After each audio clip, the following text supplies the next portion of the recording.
মেয়েটা দুইবার কবুল বলেছে। তৃতীয়বার কবুল বলার সময় হুট করে ডাক্তার রহমান কোথায় থেকে এসে বলল, এ বিয়ে হবে না। 2 মাসের অন্তঃসত্ত্বা কোনো মেয়ের সাথে আমার ভাগ্নের বিয়ে হতে পারে না। একটা নষ্টা মেয়েকে বিয়ে করানোর চেয়ে পতিতাকে বিয়ে করানো ভালো। সবাই কথাটা শুনে স্তব্ধ হয়ে গেল। বিয়ের পিড়িতে এমন কথা শোনার জন্য মেয়েটা একদমই প্রস্তুত ছিল না। চোখ দিয়ে অশ্রুর ফোয়ারা নামতে শুরু করলো। মেয়েটার নাম কথা। কথার বাবা বলবো। কি বলছেন এসব? অন্তঃসত্ত্বা মানে? জি, আপনার মেয়ে অন্তঃসত্ত্বা, আর আপনার মেয়ের সন্তান কনসিভ হওয়ার রিপোর্ট আমি নিজে হাতে দিয়েছি। আগে যদি জানতাম এইরকম একটা নষ্টা মেয়ে আমার ভাগ্নে রফিকের সাথে বিয়ে হবে, তাহলে এত দূর আসতে দিতাম না। রফিক, চল তো। আর নয়, আমাকে আগে যদি জানাতি তাহলে এই পাপের মাটিতে আসতামই না। বিয়ের আগেই সন্তানের মা হয়ে যায়, এইরকম মেয়েদের জায়গা পতিতালয়ে হওয়া দরকার, আমাদের ঘরে নয়। বিয়ে বাড়িতে সবাই থুতু দিচ্ছে। কথা বিয়ের পিড়িতে বসে কাঁদছে। কথার চোখ থেকে টুপটাপ করে পানি পড়ছে। কথার বাবা কিছু না ভাবতে পেয়ে জিসানকে রুমে ডেকে নিল। এই ফাঁকে আমার পরিচয়টা দিয়ে নেই। আমি জিসান আহমেদ রাজ। আজকে যার বিয়ে সে আমার বসের মেয়ে। আমি তাদের কোম্পানিতে ছোট্ট একটা জব করি। এদিকে কথার বাবা আমাকে তার ঘরে নিয়ে দরজা লাগিয়ে দিয়ে যা বলল তা শোনার জন্য মোটেও প্রস্তুত ছিলাম না। বাবা রাজ, আমাকে তুমি বাঁচাও। আমার মেয়েটাকে তুমি বিয়ে করো এই মুহূর্তে। যদি বিয়ে না করো তাহলে আমার সুইসাইড করা ছাড়া আর কোনো উপায় থাকবে না। সোসাইটিতে আমি মুখ দেখাতে পারবো না। স্যার, কি বলছেন? আমি আপনার অফিসের সামান্য একজন কর্মচারী। এটা সম্ভব না। বাবা, আমি তোমার পায়ে পড়ি, আমাকে তুমি বাঁচাও। জিসান তার স্যারের কথা অগ্রাহ্য করতে পারল না। স্যারের চোখের পানি মুছে দিয়ে বলল, আপনি সব ব্যবস্থা করেন। জিসান বাহিরে এসে সবার সামনে বলল, কথা আমার স্ত্রী। আমরা একে অপরকে ভালোবাসতাম। ভালোবেসে গোপনে বিয়ে করেছি। আর কথার গর্ভের সন্তানটা আমার সন্তান। সবাই আমাকে ক্ষমা করে দিবেন। কথার কোনো দোষ নেই। কথার বাবা যদি রাজি না হন সেই ভয়ে কিছু বলতে পারিনি। সবাই জিসানের দিকে তাকিয়ে আছে। হঠাৎ ঠাস ঠাস করে জিসানের গালে কে যেন চর বসিয়ে দিল। সবাই নির্বাক হয়ে গেছে। জিসান চর খেয়ে মাথা তুলে তাকাতেই দেখে অধরা। বুকের ভেতরটা ছ্যাত করে উঠল। তোর লজ্জা করে না মেয়েদের জীবন নিয়ে খেলতে? কেন একটা মেয়েকে নষ্টা বললো? সবাই জানিস তোর জন্য প্রেম করতে পারছিস, বিয়ে করতে পারছিস, সন্তান জন্ম দিতে পারছিস। তার পরিচয় দিতে এত ভয় কিসের? কথাকে কখনো কষ্ট দিবি না। কাঁদতে কাঁদতে কথাগুলো বলে চলে গেল অধরা। এদিকে আনুষ্ঠানিকভাবে বিয়েটা পড়িয়ে দিল সবার সামনে। সবার ফুলসজ্জা হয় নিজের বাড়িতে, আর জিসানের ফুলসজ্জা হবে শ্বশুর বাড়িতে। বাসর ঘরে কথা বসে আছে। রাত প্রায় 12টা। মেয়েটাকে আজ খুব সুন্দর লাগছে। যে কেউ প্রথম দেখাতেই প্রেমে পড়ে যাবে। জিসান ঘরে ঢুকতেই কথা বলতে লাগলো, খবরদার আমার কাছে আসবে না। যদি কাছে আসো তাহলে এই ছুরি তোমার গলায় চালিয়ে দেব। ম্যাডাম, চিন্তা করবেন না। আপনাকে স্পর্শ তো দূরের কথা, তাকাবো না পর্যন্ত। এই যে ছোট লোকের বাচ্চা, টাকার জন্য যে তোরা কত নীচ হতে পারিস আজ জানলাম। আর তোকে কিভাবে বিশ্বাস করি। কথাটা বলে একটা চাদর আর বালিশ জিসানের দিকে ছুড়ে দিল কথা। জিসান শুধু বলল, 6 মাসের মাঝে আমার চুক্তির 20 লাখ টাকা যেন পাই। আপনি আমাকে ছোট লোক বলেন বা আরো বেশি কিছু বলেন। জিসান বালিশটা আর চাদরটা নিয়ে ফ্লোরে শুয়ে পড়ল। বুকের ভেতরটা কেমন জানে চিনচিনে ব্যথা করছে জিসানের। টুং করে ফোনে মেসেজ আসার আওয়াজ হলো। মেসেজটা সিন করতেই দেখে অধরা মেসেজ পাঠিয়েছে। আপনাকে কি বলে সম্বোধন করব জানি না, তবে শেষবারের মতো আবারও কলিজার টুকরা বলে সম্বোধন করলাম। আমার কলিজার টুকরা, নিজের থেকেও বেশি ভালোবাসতাম তোমায়। যেদিন কলেজের নবীনবরণ অনুষ্ঠানে তোমাকে প্রথম দেখি, তখনই অবুঝ মনে প্রথম ভালোবাসার জন্ম নেয়। কিন্তু তুমি আমার ভালোবাসার প্রতিদান এভাবে দিবে ভাবতেও পারিনি। কি অপরাধ করেছিলাম আমি, যার জন্য এতটা কষ্ট দিলে আমায়? জানো, খুব স্বপ্ন দেখেছিলাম তোমাকে নিয়ে, একটা ছোট্ট সংসার হবে। কিন্তু আমি গরিব বলে বড়লোক বাপের মেয়ে কথাকে গোপনে বিয়ে করলে। তুমি তো আমার মাথা ছুঁয়ে প্রমিস করেছিলে আমাকে ছাড়া অন্য কাউকে বিয়ে করবে না। তবে কেন মিথ্যে অভিনয় করলে? জানো, আমার না খুব কষ্ট হচ্ছে। কি করব ভাবতে পারছি না। ছোটবেলায় মাকে ছাড়া বড় হয়েছি। কলেজে উঠেই তোমার সাথে পরিচয়। তা থেকে ও আজ তো তোমার বাসর রাত। সময় নষ্ট করো না। ভালো থেকো। ইতি, অভাগী অধরা। মেসেজটা পড়তে পড়তে কখন যে চোখ দুটি ভিজে উঠেছে জানে না জিসান। বুকটা চিনচিনে ব্যথা করছে জিসানের। চোখ দুটি বন্ধ হয়ে আসছে। এদিকে কথার ঘুম আসছে না। কথা হঠাৎ পাশ ফিরে তাকাতেই দেখে জিসান কথার পাশে। জিসান, তুমি হ্যাঁ আমি। এখানে কি চাও? বাসরাতে বউয়ের কাছে প্রত্যেকটা স্বামী যা চায়। আমি তো তোমাকে স্বামী হিসেবে মানি না। টাকার বিনিময়ে স্বামী সেজেছ। যে কিনা ফকিরের বাচ্চা, সে আবার আমার স্বামী, যার কিনা সারা বছরের রোজগারে আমার 1 মাসের হাত খরচ হবে না। কথা ফকিরের বাচ্চা বলার সাথে সাথেই তার বুক থেকে এক টান মেরে কাপড়টা সরিয়ে ফেলে জিসান। জিসানের চোখে শুধু কামনার দৃষ্টি আর প্রতিহিংসার। কথা শাড়ির আঁচলটা আবারও বুকে জড়িয়ে নিতে চাইলে ঠাস করে একটা থাপ্পড় গালে লাগিয়ে দিল জিসান। কথা কাঁপছে, কিন্তু সেদিকে কোনো খেয়াল নেই জিসানের। জোর করে হাত দুটি চেপে ধরে কথার ঠোঁটের সাথে ঠোঁট দুটি মিলিয়ে দিল। শক্ত করে চেপে ধরল বুকের সাথে। কথা তার সর্বশক্তি দিয়ে ছাড়ানোর বৃথা চেষ্টা করছে। শেষে না পেরে উঠে করুণার সুরে বলল, প্লিজ আমাকে ছেড়ে দেন। আমার গর্ভের সন্তান রয়েছে, আমি অন্তঃসত্ত্বা। আমার গর্ভের সন্তানের দোহাই লাগে, প্লিজ ছেড়ে দেন। তাতে কি হয়েছে? আমার অধিকার আমি আদায় করেই নিব। কথাটা বলে কথাকে আরো শক্ত করে জড়িয়ে ধরেছে। শত বাধা দেওয়া সত্ত্বেও কথাকে ভোগ করতে ব্যস্ত হয়ে পড়ল। কথা নিস্তেজ হয়ে গেছে, শুধু ফ্যাল করে তাকিয়ে আছে। কিছু বলার শক্তি হারিয়ে ফেলছে। প্রচন্ড পানি পিপাসা লেগেছে। কথার মরে যেতে ইচ্ছে করছে। সামান্য একটা চা করেই সব নিয়ে নিল। কথা তো তার সবকিছু তার বয়ফ্রেন্ড সজীবকে দিয়ে দিয়েছে। কথার চোখ দিয়ে টপ টপ করে পানি পড়ছে। কথা ভাবছে সজীবকে সে কি বলবে। সজীবের সন্তানের মা হতে চলছে যে কথা। হঠাৎ কি যেন পড়ার শব্দে কথার ঘুমটা ভেঙে যায়। কথার ঘুম ভাঙতেই সামনে চেয়ে দেখে জিসান দাঁড়িয়ে আছে। কথা ফল কাটা ছুরি নিয়ে সরাসরি জিসানের গলায় নিয়ে ধরল। এই ছোট লোকের বাচ্চা, তোর কিভাবে সাহস হয় আমার সাথে নোংরামি করার? তোর মতো ছোট লোক আমার কাছে স্ত্রীর অধিকার খাটায়। আপনি ভুল করছেন, আমি কিছুই করিনি। আমি তো ফ্লোরে শুয়েছিলাম, কিন্তু আপনার কান্নার আওয়াজ শুনে ঘুম ভেঙে যায়। কি হয়েছে তা দেখার জন্য আপনার বেডের কাছে আসতেই দেখি আপনি ঘুমের মাঝে ছেড়ে দেন বলে কাঁদছেন। আমি আপনাকে ডাক দিতেই আপনি ফল কাটা ছুরি নিয়ে আমার গলায় ধরেছেন। কথা ছুরিটা সরিয়ে করুণ সুরে বলল, তাহলে কি এটা স্বপ্ন ছিল? এমন সময় দেখে কথার শাড়ি বুক থেকে সরে গিয়েছে। জিসান বলল, আপনার শাড়ি বুক থেকে সরে গেছে। কথা নিজের দিকে তাকিয়ে দেখে শাড়ির আঁচল মাটিতে পড়ে গিয়েছে। কথা শাড়ির আঁচলটা বুকের সাথে জড়িয়ে ঠাস ঠাস করে থাপ্পড় লাগিয়ে দিয়ে বলতে লাগলো, এই ছোট লোক, তোর কিভাবে সাহস হয় আমার ওইদিকে তাকাতে? আমি তো ভেবেছিলাম তুই গরিব হলেও চরিত্র ভালো আছে, কিন্তু আমাকে একা পেয়ে ঘুমের মাঝে সব দেখে নিলি। যা আমার চোখের সামনে থেকে। এদিকে কথার মুখে এমন কথা শুনে কিছু না বলেই ফ্লোরে এসে শুয়ে পড়ল জিসান। কেন জানি চোখ দিয়ে পানি পড়ছে জিসানের। মনে মনে জিসান বলছে, গরিবদের কাঁদতে হয় না। হঠাৎ কথা সজীবের সাথে ফোনে বলছে, বাবু, তুমি কোন দিন আসবে? বাবাকে তোমার কথা বলেছিলাম, তবুও জোর করে অন্যজনের সাথে বিয়ে দেওয়ার চেষ্টা করে, জানো? তোমার সন্তান আমার গর্ভে বড় হচ্ছে। তোমার সন্তান ঠিক তোমার মতো হবে। অনেক মিস করছি তোমাকে, খুব কাছে পেতে ইচ্ছে করছে তোমায়। একটা পাপ্পি দাও না। আমার ময়না পাখি, আর আমার সন্তান তার মায়ের মতো হবে। আচ্ছা বাদ দাও, তোমার কথা মতো 20 লাখ টাকা দিয়ে আমাদের অফিসের একজন কর্মচারীকে কন্ট্রাক্ট করেছি। প্লিজ বাবু, তুমি তাড়াতাড়ি এসে পড়ো।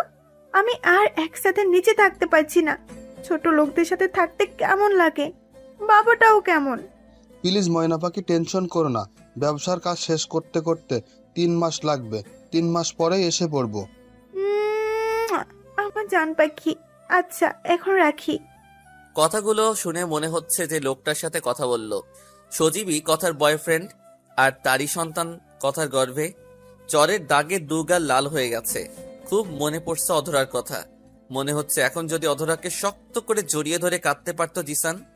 তাই মানিব্যাগ থেকে অধরার ছবিটা বের করে বুকের সাথে জড়িয়ে নিল জিসান আর বলতে লাগলো, অধরা, তুই শুনতে পাচ্ছ? আমার হৃদয়টা আজও তোমার জন্য হাহাকার করে। আমার প্রতিটা হৃদস্পন্দন তোমার নাম বলে। কি করব? বাস্তবতার নির্মম করাঘাতে আমি যে পরাজিত এক সৈনিক। এসব ভাবতে ভাবতে হারিয়ে গেল ভার্সিটি লাইফে। অধরার সাথে জিসানের দেখা হয় কলেজের নবীন বরণ উৎসবে। প্রথম দেখায় অধরার মতো জিসানও ভালোবাসে অধরাকে। তারপর দুজন দুজনকে ভালোবাসে, একসাথে পথ চলার অঙ্গীকার। কিন্তু কখনো ভাবতেই পারিনি জিসানেরই বিয়ে, জিসানেরই ভালোবাসার মানুষ দাঁড়িয়ে দেখবে। বুকের ভিতরটা চিনচিনে ব্যথা করছে। বারবার অধরার মুখটা ভেসে উঠছে জিসানের সামনে। হঠাৎ ফজরের আজান হলো। ফজরের নামাজ পড়ে কুরআন তেলাওয়াত শেষ করতেই সকাল হয়ে গেল। সকালবেলায় কাজের মেয়ে নাস্তা করার কথা বলে গেল। নাস্তার টেবিলে গিয়ে বসতেই কথা খাবার টেবিল থেকে উঠে পড়ল। উঠে পড়লে কেন? নাস্তা করবে না? কোনো 2 টাকার কর্মচারীর সাথে এক টেবিলে বসে খেতে পারবো না। কথা ভুলে যেও না, জিসান তোমার স্বামী। কিসের স্বামী? 3 বার কবুল বললেই কেউ স্বামী হয় না। স্বামী হতে হৃদয়ের একটা অনুভূতির কাজ করতে হয়। তাই কোনো কর্মচারীর সাথে একই টেবিলে বসে খেতে পারবো না। তুমি ভুলে যেও না রাজ, তোমার শুধু স্বামীই না, তোমার অপকর্মগুলো নিজের করে নেওয়া একজন মহৎ মানুষ। আর আমরা মুসলমানরা আল্লাহকে সাক্ষী রেখে 3 বার কবুল বলেই বিয়ে করে। আর এটাই পৃথিবীর সবচেয়ে বড় বন্ধন। তুমি কার সাথে কি করছো বাবা হয়ে একটিবারও জিজ্ঞেস করনি? কিন্তু জিসানকে তুচ্ছ তাচ্ছিল্য করলে তুমি আমার মেয়ে, আমি ভুলে যাব। কথা শুধু রাগে ফুলছে। হঠাৎ মোবাইলটা ক্রিং ক্রিং করে বাজছে। ফোনটা তুলে দেখলো হসপিটাল থেকে ফোন এসেছে। ফোনটা রিসিভ করে আসছি বলে বের হয়ে গেল জিসান। কথার বাবা কয়েকবার জিজ্ঞেস করলেও জরুরি কাজ বলে চলে আসলো জিসান। হসপিটালে এসে ডাক্তারকে বলল, ডাক্তার সাহেব, আপনি চিকিৎসা করেন, টাকা নিয়ে কোনো চিন্তা করতে হবে না। 6 মাসের মাঝেই সব টাকা পরিশোধ করব। আচ্ছা, আপনার বিচলিত হতে হবে না। আমরা আমাদের চেষ্টার কোনো ত্রুটি রাখবো না। ডাক্তার সাহেব, আমি কি আমার বোনটাকে দেখতে পারি? হ্যাঁ, অবশ্যই। ডাক্তারের কাছ থেকে বিদায় নিয়ে 222 নাম্বার বেডটাতে যেতেই বুকটা ধক করে উঠল জিসানের। বিছানায় শুয়ে আছে জিসানের একমাত্র বোন। ঘুম থেকে উঠেই যার মুখটা দেখত জিসান। কিন্তু আজ কতদিন ধরে বোনটার মুখটা দেখে না। মুখটা মলিন হয়ে গেছে। এদিকে রিতার মাথার কাছে যেতেই বলে উঠল, ভাইয়া, ও ভাইয়া, খেয়েছো তুমি? হ্যাঁ রে পাগলি, খেয়েছি। তুই খেয়েছিস? তুমি জানো না, তুমি যদি দিনে একবার এসে খাওয়াইয়ে না দাও তাহলে আমি খাই না। ভাইয়া, তোমার গালে কিসের দাগ এগুলো? না রে, কিছু না। রোদ পড়েছে তো, তাই রোদে গালটা লাল হয়ে গেছে। হসপিটালের মামাকে কিছু খাবার আনতে পাঠালো জিসান। ভাইয়া, একটা কথা বলি। বল, কি বলবি? ভাইয়া, তোমার বুকে নিবা? একটু খুব যেতে ইচ্ছে করছে, যদি আর কোনোদিন যেতে না পারি। আচ্ছা ভাইয়া, আমি বাঁচবো তো? এই পাগলি, কি বলছিস এসব? তোর কিচ্ছু হবে না। তুই যে আমার কলিজা, কলিজা ছাড়া মানুষ বাঁচে। আয় বুকে আয়। রিতাকে শক্ত করে বুকের সাথে জড়িয়ে ধরলো জিসান। চোখ থেকে টপ টপ করে পানি গড়িয়ে পড়ছে। আজ থেকে মাসখানেক আগে রিতা কলেজ থেকে বাসায় ফিরছিল, কিন্তু বাসার আসার আগেই পথের মাঝে সেন্সলেস হয়ে যায়। তারপর ডাক্তারের কাছে নিলে পরীক্ষা নিরীক্ষা করে তারা বলে জিসানের কলিজার টুকরো বোনটার নাকি ব্রেন টিউমার হয়েছে। বোনটাকে বাঁচাতে হলে অপারেশন করাতে হবে। সব মিলিয়ে 10 লাখ টাকা খরচ হবে। কথাটা শুনেই মাথায় আকাশ ভেঙে পড়ল জিসানের। পৃথিবীটা মুহূর্তেই এলোমেলো হয়ে গেল। বুকের ভেতরটা ফেটে কান্না আসছিল। তবুও ডাক্তারকে বলল, আমি সব ম্যানেজ করছি, আমার বোনের চিকিৎসা সব ব্যবস্থা করেন। নতুন চাকরিতে ঢুকেছে জিসান। 20,000 টাকা মাসিক বেতনে শহরে কি হয়? যে কয়েকটা জমানো ছিল সব হসপিটালে জমা দিয়ে দিয়েছে। ভাবছে কি করব। ভাবলো কিডনি দিবে, যেই ভাবা সেই কাজ। কিন্তু কিডনি ডোনেট করার কথা বলার সময় কথা ম্যাডাম শুনে তার কন্ট্রাক্ট হাজবেন্ড হওয়ার জন্য অফার করে এবং সব বুঝিয়ে বলে দেয়। তারপর সবকিছু তার প্ল্যান মাফিক হয়। এই ভাইয়া, তুই কাঁদছিস কেন? জানিস না তোর বোন তোর কান্না সহ্য করতে পারে না? একদম কাঁদবি না। এখন এভাবে কাঁদছিস কেন? আমি কি মরে গেছি? আমি সব সহ্য করতে পারি, তোর কান্না না। ভাইয়া, আমি মরে গেলে তুই আর কাঁদবি না, কারণ তোর চোখের জল কেউ মুছে দিবে না। আমি মরে গেলেও দেখিস আমার আত্মা তোকে ভাইয়া বলে ডাকবে। আচ্ছা ভাইয়া, আমি মরে গেলে আমাকে কি তুই ভুলে যাবি? আমি যে তোকে না খাইয়ে দিলে তুই ঠিক মতো খাস না, তখনও কি খাওয়া বাদ দিবি? জানিস ভাইয়া, মা বাবার আদর পাইনি, কিন্তু তুই আমাকে মা বাবার চেয়েও কম আদর করিসনি। তোকে ছেড়ে যেতে খুব কষ্ট হবে রে ভাইয়া, আমার না খুব কষ্ট হচ্ছে, আমাকে বাঁচা ভাইয়া। কথাটা বলে আর কোনো কথা বলছে না। এই রিতা বোন, আমার কলিজার টুকরা, আমার কথা বল। তোকে যে কথা বলতেই হবে, তোর জন্যই আমি আমার ভালোবাসাকে বিক্রি করেছি। ডাক্তার, ও ডাক্তার, কোথায় প্লিজ দেখেন, আমার কলিজার টুকরা কথা বলছে না। ভয়ের কিছু নেই, সেন্সলেস হয়ে গেছে। তবে একটা বিষয় হলো, যত তাড়াতাড়ি পারেন অপারেশন করে নিতে হবে, তা না হলে বড় কোনো ধরনের দুর্ঘটনা ঘটে যেতে পারে। আচ্ছা ডাক্তার সাহেব, আপনি টাকা নিয়ে কোনো চিন্তা করবেন না, আমি সবকিছু ম্যানেজ করে ফেলবো। আজ তাহলে আসি। রিতার কপালে আলতো করে একটা চুমু দিয়ে এসে পড়ল জিসান। বাসায় আসার পর কথার বাবা বলল, কোনো সমস্যা ছিল? কোথায় গিয়েছিলে? না স্যার, এক ফ্রেন্ডের সাথে কিছু দরকার ছিল। আচ্ছা, রুমে যাও। জিসান রুমে ঢুকতেই কে যেন ধাক্কা দিয়ে বিছানায় ফেলে দিয়ে বুকের উপর শুয়ে পড়ল। যেই দেখে অধরা। এই অধরা, পাগল হয়েছো? কি করছো? হ্যাঁ, আমি পাগল, তবে শুধু তোমার জন্য। আমি তোমাকে ছাড়া সত্যি মরে যাব। প্লিজ তোমার বুকে একটু আশ্রয় দাও। কথাটা বলে বুকে মুখ লুকাতে চাইল। এদিকে অধরাকে ধাক্কা দিয়ে বুকের উপর থেকে সরিয়ে বলল, কি করছো সব? ভুলে যেও না আমি তোমার বান্ধবীর স্বামী। জানি না তুমি কার স্বামী, আমি জানি আমি তোমাকে ভালোবাসি। কি অপরাধ ছিল আমার? তুমি বলতে পারলা না আমার শরীর দরকার, আমি তাই দিতাম। কিন্তু তুমি কথার সাথে ডেট করেছো, সাথে কথার গর্ভে তোমার বাচ্চা। আমি এসব সহ্য করতে পারছি না, খুব কষ্ট হয় আমার। পৃথিবীতে কোনো মেয়ে তার ভালোবাসার মানুষকে অন্যের বুকে সহ্য করবে না। আমি এসব ভাবতে নিঃশ্বাস বন্ধ হয়ে আসে। আজ গরিব বলে কি তুমি আমার ভালোবাসাকে কথার ভালোবাসার কাছে বিক্রি করে দিলে? প্লিজ তোমার পায়ের নিচে একটু জায়গা দাও। আমি গরিব হতে পারি, আমার ভালোবাসা সত্যিই পবিত্র। আমি তোমাকে চাই, সত্যি। তোমাকে ছাড়া বাঁচবো না। প্লিজ তোমার বুকে নাও। এ অধরা, কি করছো? পা ধরছো কেন? এটা হয় না, তুমি যা চাচ্ছ তা সম্ভব না। আমার হৃদয়ে তোমার কোনো স্থান নেই। আমার হৃদয় সবটা জুড়েই কথার বসবাস। শোনো, আমি কথাকে ভালোবাসি। তোমার কি আছে? কথা দেখতে যেমন সুন্দরী তেমনি সম্পদশালী। প্লিজ আমাকে বিরক্ত করে আর কষ্ট দিবে না। তোমার জন্য চাই না আমার সুখের সংসারটা নষ্ট হোক। কথাটা বলতে গিয়ে জিসানের মনে হলো কলিজাটা টেনে ছিঁড়ে বের করে দিল। চোখ দিয়ে পানি পড়বে পড়বে ভাব, হৃদয়টা ফেটে যাচ্ছে। তবুও নিজেকে নিয়ন্ত্রণ করলো জিসান। বাহ, সুখেই থাকো। কথাটা বলেই চোখের পানি ছেড়ে দিল অধরা।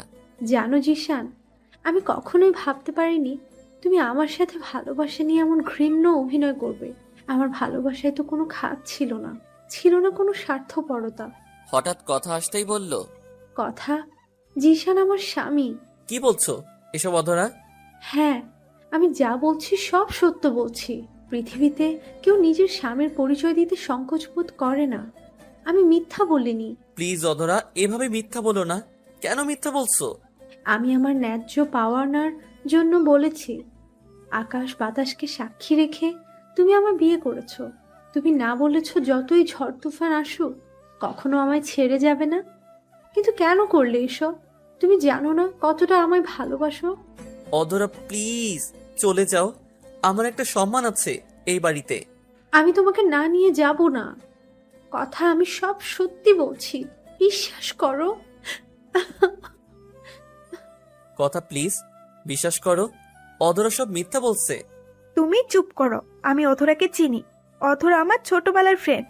অধরার বাবা ছিল আমার হোম টিউটর। অধরা আমার সাথে মিথ্যে বলতে পারে না। আগে তো ভাবতাম গরিবরা ভালো হয়, এখন দেখছি সম্পত্তির লোভে বউকে রেখে অন্তঃসত্ত্বা কোনো মেয়েকে বিয়ে করে। ছি, লজ্জা হয় না তোমার? বউ রেখে আমাকে বিয়ে করতে? কথার অগ্নি দৃষ্টি বলছে, সে রাগে ক্ষোভে ভেতরে ভেতরে জ্বলছে। কথা বিশ্বাস করো, আমি এসব কিছুই করিনি। আর অধরা যে বলছে আমি অধরা স্বামী, তার প্রমাণ দিতে। হ্যাঁ, রাজ, মিথ্যা দিয়ে সত্যকে ঢেকে রাখা যায় না। আমি জানতাম তুমি স্বীকার করবে না, তাই বিয়ের কাবিননামার ফটোকপি আমার সাথে করে নিয়ে এসেছি। কথাটা বলেই ব্যাগ থেকে একটা কাগজ বের করলো অধরা। জিসানের হার্টবিট কাঁপছে। অধরা কি করছে এসব? খুব ভয় করছে। কথা জিসানের দিকে রাগী লুক নিয়ে তাকিয়ে আছে। অন্যদিকে অধরা তার কাগজটা কথাকে দিয়ে বলল, দেখো জিশান, আর আমার বিয়ের কাবিননামা। কথা ভেতর থেকে কাগজটা বের করেই বলল, তুই আসলে সারপ্রাইজ ম্যান। তোর বিয়ের কার্ড দিতে এত নাটক করতে হবে? দেখলাম তোদের ভালোবাসা। কথা, জিশান আমার বেস্ট ফ্রেন্ড ছিল কলেজ লাইফে, তাই তোদের দুজনকেই ভয় দেখালাম। সামনে শুক্রবারে আমার বিয়ে, তোরা দুজনই আমার বিয়েতে যাবি। কি হলো, তোরা দুজন এলিয়েনের মতো আমার দিকে তাকিয়ে আছিস কেন? মনে হচ্ছে আমি অন্য কোনো গ্রহের প্রাণী। এই কথা তোদের বাসায় আসলাম, চা কফি খাওয়াবি না? তোরা বসে কথা বল, আমি আসছি। কথা চলে গেলে অধরাকে জিসান বলল, সত্যি কি বিয়ে করছো? বিয়ে না করে বিয়ের কার্ড ছাপালাম কেমনে? মনে রেখো, আমার এখানে সবকিছু অভিনয় হলেও একটা সত্যি কি জানো, আমি তোমায় ভালোবাসি, এবং তার নিজের জীবনের চেয়েও বেশি। তা খুব তাড়াতাড়ি প্রমাণ পেয়ে যাবে। জানো, খুব ইচ্ছে করে তোমাকে জড়িয়ে ধরে বলতে যে তুমি শুধু আমায়, কিন্তু আজ তোমার আর আমার মাঝে একটা বিশাল বড় দেয়াল দাঁড়িয়ে আছে।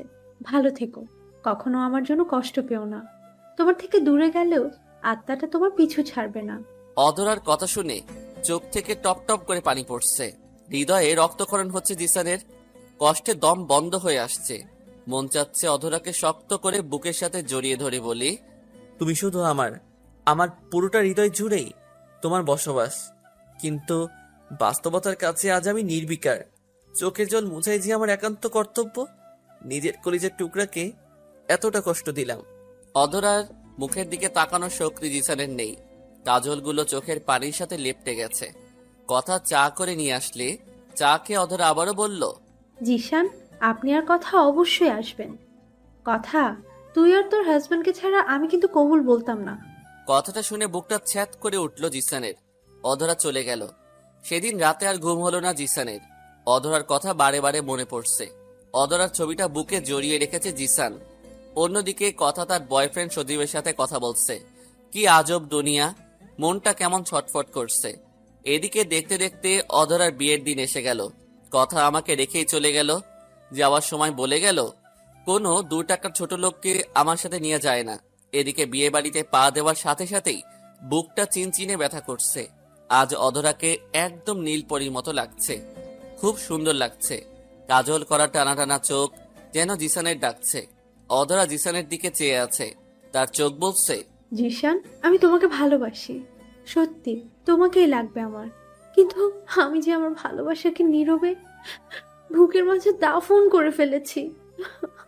অন্যদিকে বিয়ের অনুষ্ঠান হচ্ছে। এক পর্যায়ে অধরা তার এক বান্ধবীকে ইশারা দিয়ে বলল, জিসানকে যেন গান গাইতে বলে। মেয়েটা তাই করলো। এদিকে জিসান কি করব ভাবতে পারছি না। যেতে চাচ্ছে না। পেছন থেকে কথা বলে উঠল, এখন আপনাদের সামনে গান গাইবে অধরার বেস্ট ফ্রেন্ড জিসান। জিসানের হাতে গিটারটা উল্টো করে ধরতেই সবাই হেসে দিল। একজন বলেই ফেলল, আপনি গান গাইবেন না জোকার হবেন? গিটার না বাজাতে পারলে নেমে পড়েন স্টেজ থেকে। সবার মাঝে হাসির রোল পড়ে গেল। কথার দিকে তাকিয়ে দেখি তাচ্ছিল্যের হাসি দিচ্ছে। জিসান মুচকি হেসে অধরার দিকে তাকিয়ে গিটারের টিউন তুলতেই সবাই চুপ হয়ে গেল। জিসানের পছন্দের একটা গান গাইতে শুরু করলো। গানটা শেষ করতেই সবাই হাততালি দিতে লাগলো। সবাই মুগ্ধ নয়নে তাকিয়ে আছে। কথার পাশ থেকে কয়েকটা মেয়ে এসে বলল, সত্যি আপনি খুব সুন্দর গান করেন। আপনার গানের প্রেমে পড়ে গেছি। আপনি কি আমার বন্ধু হবেন? এদিকে কথার দিকে তাকিয়ে দেখে হাসি মাখা মুখখানা বাংলার 5 হয়ে গেছে। হঠাৎ বরের আশাতে সবাই গেটে চলে গেল। জিসান একটু দূরে দাঁড়িয়ে অধরার দিকে তাকিয়ে আছে। অধরার চোখ দিয়ে টপ টপ করে পানি পড়ছে। বুঝছে না কেন কাঁদছে। মা বাবাকে ছেড়ে যাবে হয়তো সেই জন্য কাঁদছে। তবে জিসানের কেন এত কষ্ট হচ্ছে? জিসান তো জিসানের ভালোবাসার মানুষকে নিজ থেকে দূরে সরিয়ে দিয়েছে। একটু পরেই অধরার বর আসলো। বরটা অনেক সুন্দর দেখতে। অধরাকে কবুল বলতে বলছে। এদিকে জিসানের কলিজাটা ফেটে যাচ্ছে। নিজের ভালোবাসার মানুষের বিয়ে নিজ চোখে দেখতে হবে কখনো ভাবতে পারিনি। এদিকে অধরা কবুল বলছে না। জিসান চোখ বন্ধ করে আছে। হঠাৎ অধরা মঞ্চে শুয়ে পড়ল। একজন চিৎকার দিয়ে বলল, অধরা বিষ খেয়েছে। কথাটা শুনতেই পায়ের নিচ থেকে মাটি সরে গেল। সবাই অধরাকে নিয়ে হসপিটালে গেল। ডাক্তার অধরার মুখে অক্সিজেন মাস্ক লাগিয়ে রেখেছে। আঙ্কেল আন্টি কাঁদছে। অধরার ছোট বোন সাথী জিসানকে একটা চিঠি এনে হাতে ধরিয়ে দিল। চিঠি কেন দিচ্ছ? ভাইয়া, আপু আমাকে বিয়ের দিন চিঠিটা দিয়েছে আপনাকে দেওয়ার জন্য। আচ্ছা, তুমি যাও। চিঠিটা নিয়ে হসপিটাল থেকে বের হয়ে সোজা বাসায় চলে আসলো। পা দুটো আর চলছে না। বাসায় আসতেই কথা আর কথার বাবার মাঝে ঝগড়া শুনতে পেল জিসান। বুঝতে পারলো ঝগড়ার কারণ জিসান। কথা এক পর্যায়ে বলেই ফেললো, কোনো ছোট লোকের সাথে এক রুমে রাত কাটাতে পারবো না। তুই ভুলে যাস না জিসান তোর স্বামী। আল্লাহর পবিত্র কালামে সাক্ষী রেখে জিসানকে বিয়ে করেছিস। বাবা, আমি এই বিয়ে মানি না। চুপ, আর একটাও কথা না। অনেক হয়েছে। মন চাইলে আমার বাসাতে থাকবি, মন না চাইলে বের হয়ে যাবি। কথা আর কিছু না বলে কাঁদতে কাঁদতে রুমে চলে গেল। জিসান সবকিছু শুনেও না শোনার ভান করে উপরে চলে গেল। রুমে ঢুকতেই বুঝতে পারলো কথা সজীবের সাথে কথা বলছে। হ্যালো বাবু, তুমি কবে আসবে? এই মাসে আসবো। আর যত তাড়াতাড়ি পারো ওই ছেলেটাকে ডিভোর্স দিয়ে দাও। বাবু, আমি আর পারছি না, তোমাকে প্রতিটা মুহূর্তে মিস করছি। আমার জানেমান আমাকে মিস করবে না, কে মিস করবে? জিসান মাঝরাতে বেলকনিতে দাঁড়িয়ে হালকা নিয়ন আলোর নিচে চিঠিটার ভাঁজ খুলল। চিঠিটা খুলতেই বুকটা মোচড় দিয়ে উঠল। প্রিয়, মরুর বুকে বৃষ্টির ফোঁটা, কেমন আছো? আশা করি ভালোই আছো। আজ আমার বিয়ে। বিয়েটা হওয়ার কথা ছিল তোমার সাথে, কিন্তু তুমি কথাকে বিয়ে করে নিলে। তোমাকে শপথ করেছিলাম যদি বউ সাজি তাহলে তোমার বউ সাজবো। তাই মৃত্যুকে বেছে নিলাম। জানো, খুব কষ্ট হচ্ছে। তোমাকে দেখতে খুব ইচ্ছে করছে। সত্যি, তুমি আসবে তো আমার বিয়ে বাড়িতে? তোমাকে মন ভরে শেষ দেখা দেখবো। হৃদয়ের রং তুলি দিয়ে তোমার ছবি আঁকবো। তোমাকে কেড়ে নিলেও তোমার ছবিটাকে আমার হৃদয় থেকে কেউ কেড়ে নিতে পারবে না। হে প্রিয়তমীশু, জানো আজ আমাকে কত সুন্দর করে সাজিয়েছে। আমি তো এভাবে সাজতে চেয়েছিলাম শুধু তোমার জন্য, কিন্তু আজ আমাকে সবাই সাজিয়েছে অন্য কারোর জন্য। তুমি পারলেও আমি পারবো না তোমার জায়গায় অন্যকে বসাতে। তাই মৃত্যুকে সাদরে আলিঙ্গন করে নিলাম। যেদিন আমি মরে যাব, ভুল করেও আমার লাশের কাছে যেও না। আমার আত্মাটাও হয়তো তোমাকে দেখে পাগল হয়ে যাবে। জানো, খুব ইচ্ছে করছে তোমার সাথে বাঁচতে, কিন্তু যে জীবনে তোমাকে পাবো না সেই জীবন রেখে কি করব? এই, তুমি কাঁদছো কেন? একদম কাঁদবে না। গরিব মেয়েদের জন্য কাঁদতে হয় না। আমার জন্য কষ্ট পাবে না। রোজ সন্ধ্যায় সন্ধ্যা প্রদীপ হয়ে মিটিমিটি জ্বলবো, আর তোমায় দেখবো। তুমি একটু সন্ধ্যা তারাদের দিকে তাকিও। দেখবে দূর আকাশ থেকে বলবে, ভালোবাসি, বড্ড ভালোবাসি। ভালো থেকো সব সময়। ইতি, ঝরা ফুল। চোখ থেকে অঝরে জল গড়িয়ে পড়তে লাগলো। হৃদয়টা চূর্ণ বিচূর্ণ হয়ে যাচ্ছে। চিৎকার করে কাঁদতে ইচ্ছে করছে। রাতটা নির্ঘুম কাটলো। পরের দিন সকালে মোবাইলের ক্রিং ক্রিং শব্দে ঘুম ভাঙলো। ফোন ধরতেই ওপাশ থেকে ডাক্তার উজ্জ্বল বলল, আপনার বোনের ইমিডিয়েট অপারেশন করা লাগবে, তাই 5 লাখ টাকা নিয়ে রাতের মাঝে দেখা করেন। আচ্ছা, আপনারা সব রেডি করেন, টাকার চিন্তা করতে হবে না। ফোনটা কেটে গভীর চিন্তায় পড়ে গেল জিসান। এখন যদি টাকা না পায় তাহলে নিজের কলিজার টুকরা বোনটাকে বাঁচাতে পারবে না জিসান। জিসানের বোনটাই যে জিসানের পৃথিবী। সবকিছু অন্ধকার লাগছে। ভাবলো ম্যাডামের কাছে চেয়ে দেখবে। এদিকে ফ্রেশ হওয়ার জন্য ওয়াশরুমে ঢোকার সাথে সাথে এক করে একটা চিৎকার দিল কথা। জিসান কথাকে ওই অবস্থায় দেখে একটা চিৎকার দিয়ে এক দৌড়ে রুমে এসে পড়ল। কিছুক্ষণ পর কথাকে দেখলো একটা টাওয়েল পেঁচিয়ে রাগে হনহন করে জিসানের কাছে এসেই বলল, এই ছোট লোকের বাচ্চা, তোর এত চরিত্র খারাপ কেন? ওয়াশরুমে না বলে ঢুকে পড়েছিলি কেন? ম্যাম, সত্যি আমি জানি না। ওয়াশরুমে আপনি ছিলেন আর ওয়াশরুমের দরজা লক করা ছিল না। আমি কিছু দেখিনি। প্লিজ আপনি ভয় পাবেন না। তোর লজ্জা করে না? একটা মেয়ের সরলতার সুযোগ নিয়ে তার সবকিছু দেখে নাও, আবার বলছিস ভয় পাবেন না? তোদের মায়ের ঠিক নেই। চুপ করবেন বলে কথার দিকে তাকাতেই দেখছে কথার টাওয়াল মাটিতে পড়ে গেছে। কথা যখন জিসানের গালে চড় দিতে আসছে তখনই তার গা থেকে টাওয়েল খুলে যায়। জিসান চোখ দুটি ধরে ফেলল। এই লুচ্চা, চোখ বন্ধ করলি কেন? ম্যাম, আপনার টাওয়েল মাটিতে। কথাটা বলার সাথে সাথেই কথা মাটির দিকে তাকিয়ে দেখে তার টাওয়েল গায়ে নেই। এক চিৎকার দিয়ে টাওয়েলটা শরীরের সাথে জড়িয়ে চলে গেল। জিসান সোফাতে বসে আছে আর ভাবছে এতগুলো টাকা রাতের মাঝে কিভাবে ম্যানেজ করবে। যদি টাকা ম্যানেজ করতে না পারি, কলিজার টুকরা, না এই আমি কি ভাবছি। হঠাৎ নীল শাড়িতে একটা পরি আসলো। জিসান তাকিয়ে দেখে কথা। এই জিসান, তোমাকে একটা কথা বলি। জি ম্যাম বলেন। সত্যি কি আমার সব দেখে ফেলেছো? ম্যাম, আপনার শরীরে যা আছে তাই দেখেছি। এই ছোট লোক, এখন আমার কি হবে? সব দেখে নিয়েছিস।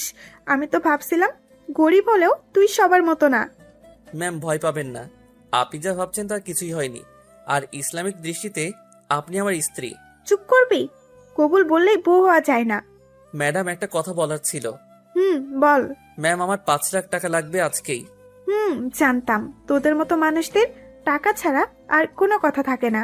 এই বলে লকার থেকে 5 লাখ টাকা নিয়ে এসে ফ্লোরে ঢিল দিয়ে বলল, যা, হামা করে দিয়ে টাকা নিয়ে আয়। কুকুর যেমন করে খাবার খাই সেভাবে। এটা তো শাস্তি। আমার সব দেখে নিয়েছিস।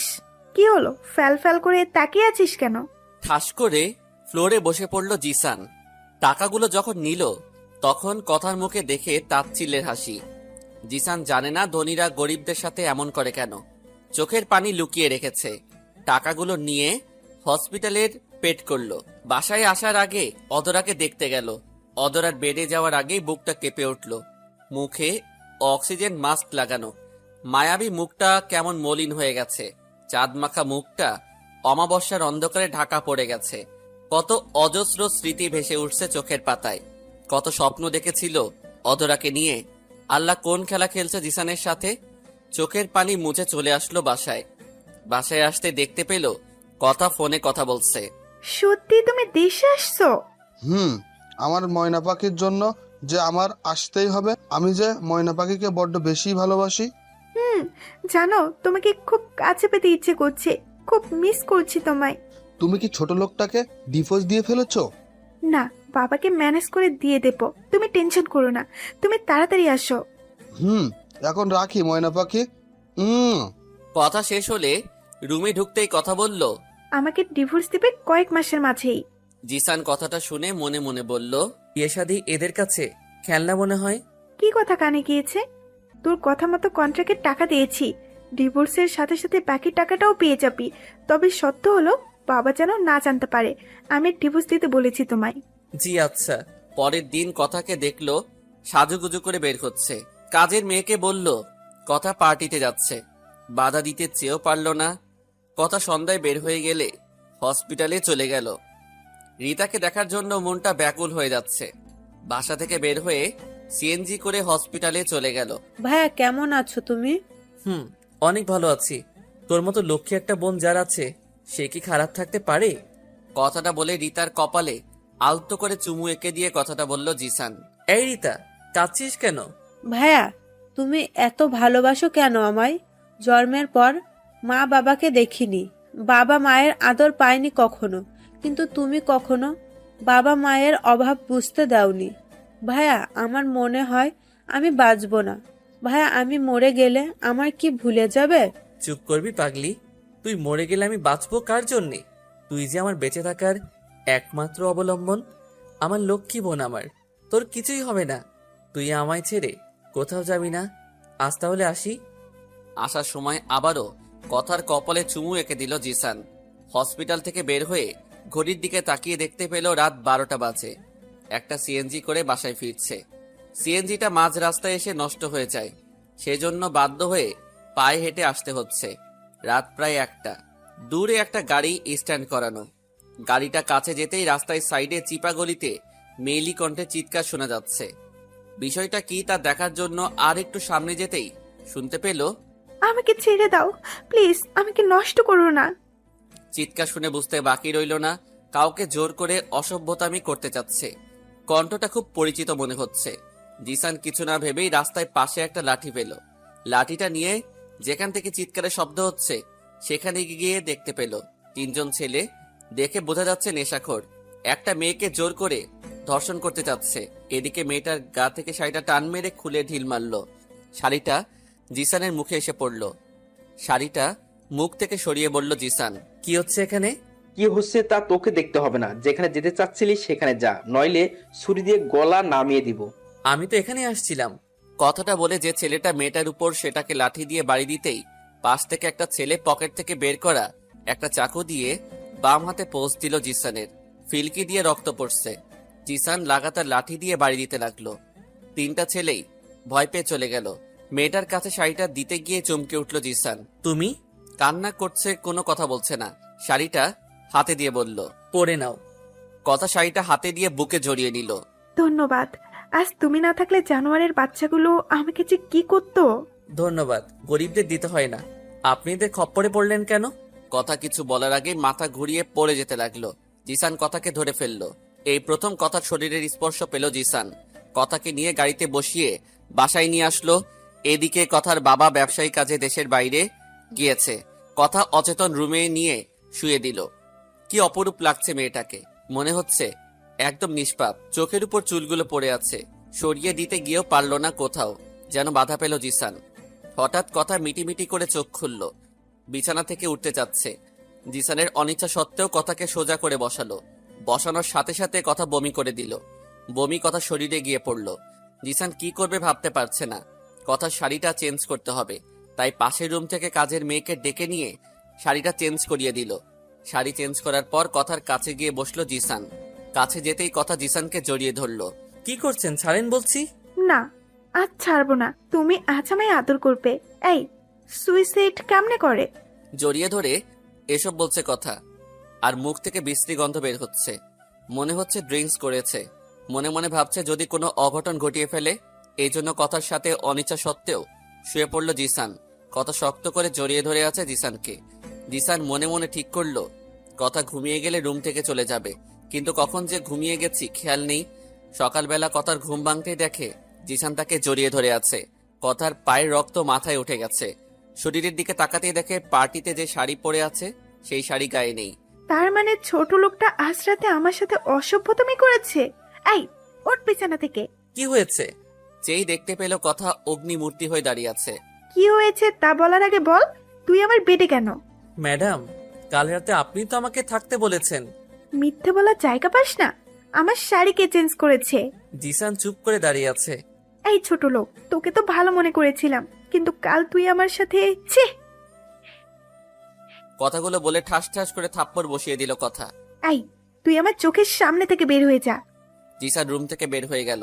জিসান রুম থেকে বের হতেই কাজের মেয়েটা খাবার নিয়ে কথার রুমে গিয়ে ঢুকলো। ম্যাডাম, আপনি কেমন আছেন? কাল রাতে আপনার ড্রেস চেঞ্জ করার সময় দেখলাম আপনার অনেক জ্বর। জিসান ভাইয়া সারা রাত জেগেছিল। সত্যি জিসান ভাইয়া আপনাকে অনেক বেশি ভালোবাসে। আপনি সত্যি অনেক ভাগ্যবতী। হোয়াট? কি বলছিস? কাল রাতে তুই আমার শাড়ি চেঞ্জ করেছিস? জি ম্যাডাম। আচ্ছা তুই যা। কাজের মেয়েটা চলে গেলে কথার কাছে কাল রাতের কথাটা মনে পড়তেই কথার শরীর শিউরে ওঠে। কথা মনে মনে ভাবছে, কাল যদি জিসান না থাকতো তাহলে আমার যে কি হতো। না, চল মারাটা ঠিক হয়নি। কথা জিসানের রুমে গিয়ে দেখলো জিসান ডায়েরির মাঝে কি যেন লিখছে। কথাকে দেখে জিসান ডায়েরিটা বন্ধ করে দিল। সরি জিসান, কিছু মনে করো না। না ম্যাডাম, সরি বলতে হবে না। এই নাও 50,000 টাকা। এটা কাল রাতে লম্পটের হাত থেকে বাঁচানোর জন্য। জিসান টাকাটা কথার হাতে ধরিয়ে দিয়ে বলল, ম্যাডাম, আপনারা ধনীরা হয়তো আপনাদের সতীত্বটাকে টাকা দিয়ে পরিমাপ করেন, কিন্তু আমাদের কাছে সতীত্ব অমূল্য সম্পদ, যা টাকায় পরিমাপ করা যায় না। আমি কিছু পাওয়ার আশায় আপনাকে বাঁচাইনি। আপনার জায়গায় অন্য কেউ হলেও আমি এই কাজটাই করতাম। কথা কেমন যেন করুণভাবে তাকালো। পরের দিন কথাকে নিয়ে ডিভোর্সের অ্যাপ্লাই করে আসলো। দিনগুলো ভালোই কাটছিল, কিন্তু অধরা এখনো সুস্থ হয়ে ওঠেনি। অধরাকে আইসিইউতে রাখা হয়েছে। অধরার অবর্তমানে অধরার স্মৃতিগুলি প্রতি রাতে জিসানকে কাঁদায়। রাতে অধরার ছবিটা বুকে নিয়ে কাঁদছে জিসান। হঠাৎ কথার ফোনটা ক্রিং ক্রিং করে বাজছে। কথা ফোনটা ধরেই বলতে লাগলো, আমার জানটা কেমন আছে? আমার জানটা কবে আসবে? ময়না পাখি, ভালোই আছি। তুমি কেমন আছো? ভালোই আছি। কবে আসবে? তোমায় যে বড্ড মিস করছি। খুব আপন করে পেতে ইচ্ছে করছে। ময়না পাখি, আমি এই সপ্তাহে আসবো। আর তুমি ওই ছোট লোকটাকে ডিভোর্স দিয়েছো? বাবু, এই সপ্তাহে ডিভোর্স দিয়ে দেবো। তুমি তাড়াতাড়ি এসে পড়ো। তোমাকে ছাড়া আমার খুব কষ্ট হয় যে। আসতে হবে যে। এখন রাখি ময়না পাখি, love you. Okay, love you too. কথা ফোনটা রেখে দিয়ে জিসানের কাছে এসে বলল, তুমি কবে আমায় ডিভোর্স দিচ্ছ? তোমার সত্যের সব টাকা তো দিয়ে দিয়েছি, কোনো চালাকি করলে কিন্তু খবর আছে। ম্যাডাম চিন্তা করবেন না, এই সপ্তাহেই পেয়ে যাবেন। আর আপনার বাবাকে নিয়ে কখনো চিন্তা করতে হবে না, তিনি আমাকেই দোষারোপ করবেন। আপনি ঘুমান। 3 দিন পর কথা শপিং করতে বের হলে মার্কেটের সামনে সজীবের মতো কাউকে দেখে। কথা শিওর না এটা সজীব, কারণ সজীবের সাথে একটা মেয়েকেও দেখা যায়। কথা শিওর হওয়ার জন্য আর একটু সামনে যেতেই দেখে সজীব আর একটা মেয়ে। মেয়েটার আপত্তিকর জায়গায় হাত রেখে সজীব মেয়েটাকে নিয়ে গাড়িতে উঠল। কথার বুক ফেটে কান্না আসছে। যাকে সে এতটা ভালোবাসলো, যার জন্য বাবাকে কষ্ট দিল, বিয়ের আগেই বাচ্চার মা হয়ে গেল। মুহূর্তের মাঝে সাজানো স্বপ্নগুলো এলোমেলো হয়ে গেল। কথা সজীবের পিছন পিছন গাড়ি নিয়ে ফলো করলো। সজীব মেয়েটাকে নিয়ে তাদের বাসায় ঢুকলো। সজীবের পিছন পিছন কথাও ঢুকলো। কথা সজীবের রুমের সামনে দাঁড়িয়ে আছে। ভেতর থেকে আওয়াজ আসছে, বাবু কবে বিয়ে করবে? বিয়ে তো তোমাকেই করব, কিন্তু তার আগে কথার সব সম্পত্তি দখল করে নেই। সব প্ল্যান সাকসেস হওয়ার পথে। সত্যি? কথার বাবার জন্য আমাদের অনেক টাকা লস হয়ে যায়, তাই বাবার কথা মতো কথাকে পটিয়ে নিয়েছি। সাথে কথার বাবাকে তার বাবার অপমানের করার শাস্তি সবার সামনে দিয়েছি। সবাই জানে কথা একটা নষ্ট মেয়ে, বিয়ের আগেই গর্ভবতী হয়েছে। এখন কথাকে কে বিয়ে করবে? তার সব সম্পত্তি নিজের নামে করে নিয়ে ডিভোর্স দিয়ে আমার জানেমানকে বিয়ে করব। কথা সজীবের জঘন্য কাহিনী শুনে নিজের কানকে বিশ্বাস করতে পারছে না। একই তার ভালোবাসার সজীব, যাকে নিজের সর্বস্ব বিলিয়ে দিয়েছে। কথার 2 চোখ বেয়ে পানি পড়ছে। বুকের ভেতর থেকে হৃৎপিণ্ডটা কেউ মনে হয় কেড়ে নিচ্ছে। কথা আর থাকতে পারছেন না বিশ্বাসঘাতকের বাড়িতে। বাম হাতে চোখটা মুছে দৌড়ে বের হয়ে গেল। বাসায় এসেই দেখে জিসান তার কাপড় চোপড় ব্যাগে ভরছে। হাতে একটা কাগজ দেখা যায়। কি হচ্ছে কথা কিছু বুঝতে পারছে না। এদিকে জিসান কথার হাতে একটা কাগজ ধরিয়ে দিয়ে বলল, এই নেন আপনার ডিভোর্স পেপার, আমি সাইন করে দিয়েছি, আপনি করে দিলেই হবে। কথার সামনে ডিভোর্স পেপারটা পড়ে আছে, একটা সাইন দিলেই মুক্তি পাবে সে। মুক্তিটাই তো তার প্রয়োজন ছিল। এই মুক্তির জন্যই কত অভিনয় করতে হয়েছে। টেবিলে থাকা কলমটা তুলে নিল। হাতটা কেমন জানি কাঁপছে। চোখের সামনে অজস্র স্মৃতি ভেসে উঠছে। শরীরটা থরথর করে কাঁপছে কথার। চোখ দুটি জ্বলন্ত কয়লার মতো হয়ে গেছে জ্বরে। কারণ কথা যে সজীবকে ভালোবাসতো। সজীবকে ভালোবেসে নিজের দেহটাকে সর্পে দিয়েছিল। আর সেই সর্পে দেওয়ার ফসলটা যে তার গর্ভে বড় হচ্ছে। এদিকে জিসান হাতে ব্যাগ নিয়ে কথার সামনে দাঁড়ালো।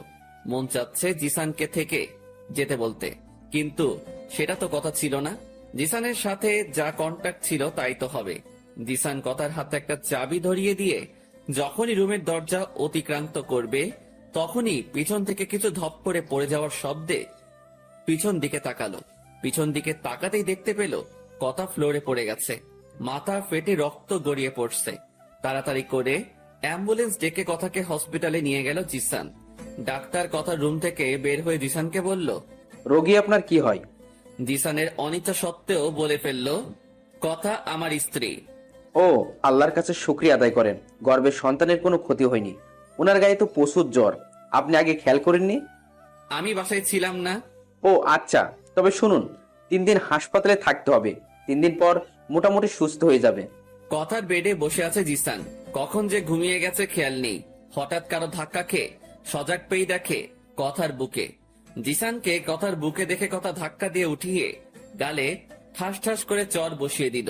এই ছোট লোক, তুই হসপিটালের মাঝেও আমার সরলতার সুযোগ নিয়ে অসভ্যতামি করছিস? লজ্জা করে না? মেয়েদের কিভাবে সম্মান করতে হয় জানিস না? জিসান কিছু না বলে চোখের পানি ছেড়ে দিল। সত্যি তো, মেয়েদের সম্মান করতে পারি না। জিসানের চোখ থেকে পানি পড়া দেখে কথা বলল, তুই অভিনয় করিস, অভিনয়ের অস্কার পাবি।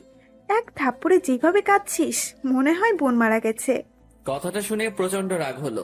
তবুও কিছু বলতে পারল না, কারণ ওনার টাকা দিয়েই জিসানের কলিজার টুকরা বোনটার চিকিৎসা হলো। রুম থেকে বের হয়ে গেল। জিসানের পিছন পিছন নার্স ঢুকলো। ম্যাডাম এখন কেমন আছেন? হ্যাঁ, অনেকটাই বেটার ফিল করছি। আজকে কি আমি ছাড় পেতে পারি? অবশ্যই। আচ্ছা ম্যাডাম, আপনাকে কি একটা কথা বলতে পারি? হ্যাঁ বলো। আপনি সত্যি অনেক ভাগ্যবতী একটা মেয়ে। আল্লাহ তাআলা আপনাকে নিজ হাতে একটা স্বামী দান করেছে।